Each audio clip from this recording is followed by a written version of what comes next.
Before we get to all of that, we're going to talk about 80s heartthrob Rick Springfield. He's still making music and loving it, and so are his fans. Yeah, young and old. His best-selling memoir is now out in paperback, and he is about to head out on his 4th fan cruise in November. Better get tickets. Good. Leslie headed to an iconic New York spot, a place to catch up with Rick, and take a look.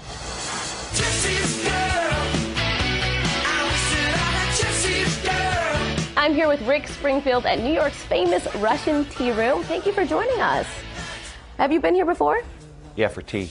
In 1972, actually, I was here. When I first came over to America, there was this. My record was released, and they said, "You're going to the Russian tea room." Now, I was from the backwoods in Australia, so I'd never heard of it before. But I knew it was a big deal, you know. I got to touch on your most famous hit, "Jesse's Girl." Did you?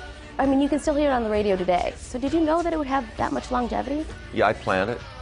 I said, okay, this one will make. No, I had no idea. You know, when you write a song, I mean, I didn't even think it was going to be a single. Do you ever get sick of playing it?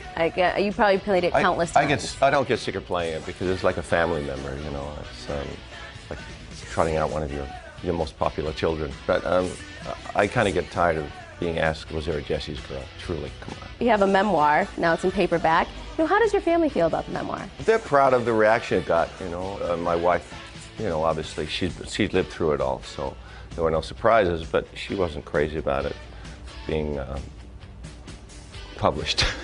In his memoir, Rick speaks candidly about his depression, what he calls Mr. D. It's not something cool like, you know, hey, I just get out of rehab, but I'm good now, you know. Depression is something you sweep under the carpet and you don't really talk about. So a lot of people have actually come up to me and said, thanks for talking about it. You know, I bought the book for my son or for my sister or whatever. I didn't really write it for a message. It's like, just put my life out there, you know. So it was almost like a release of everything. It was a release for me. But I mean, I still deal with it, you know. You can probably tell I'm dealing with it right now. But no, actually, I didn't know. You're jet setting everywhere. You're getting ready. No, he's always with me, unfortunately, and he goes first class, which really upsets me. Rick Springfield is also an actor. We all remember him as hunky Dr. Noah Drake on General Hospital. And he just played a twisted version of himself on the hit Showtime series, Californication. Why do you enjoy playing it? You always like playing a bad guy, you know. The character I played was called Rick Springfield, and it had references to... I think they use it as one name, Rick Springfield. Yeah. Rick Springfield.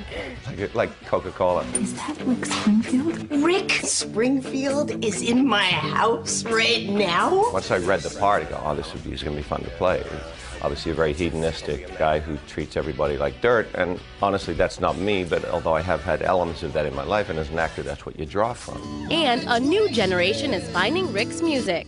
It's pretty amazing, actually. You know, they know that we played a show the other night. There was like 15-year-old kids in the front, and I thought, okay, well, they're going to sing along to Jesse's Girl, but they were singing along to even my new album and the old stuff and the album stuff, and so it was very flattering to think that that my music is still talking to, you know. And you're still playing everywhere. And yeah. I want to touch on the cruise, because you're going on your 4th annual cruise. Mm-hmm. How's that like for you? It's incredible. It's a 5-day party, but I'm on the boat for the whole time, and I mingle with everybody. You cocktail answer parties from and fans. Yeah, you're up close and personal with everyone. I'm very appreciative of the fans. You know, and as a kid, that's what spoke to me too. I still have a connection with all those musicians that I was raised with as a kid. You know, and you say being a father really changed your life. Completely. It suddenly made me not the focus of my life, and that's a great relief. One of the greatest joys of his life are his kids. My eldest son is an actor and a musician, but he's got his own path, and my youngest son is thinking of, he's at college right now, but he wants to be an agent or, you know, so I mean, there's a field, but they're definitely not following on my path. Yeah, I took time off. I mean, I retired from my career in 1985 when things were still, you know, blasting along to be with my kids. And it's the best time I ever spent, the best invested time. Because it'll come back to you, hopefully. Obviously, you sound like you're very close to your sons. I love my sons deeply. At age 61, this rocker still has boyish good looks that he attributes to working out and eating right, something that also helps keep Mr. D at a distance. always preaching to my band who eats hamburgers and pizzas about the way to eat and to maintain, and that's actually helped with depression too. I mean, eating properly has cleared my head.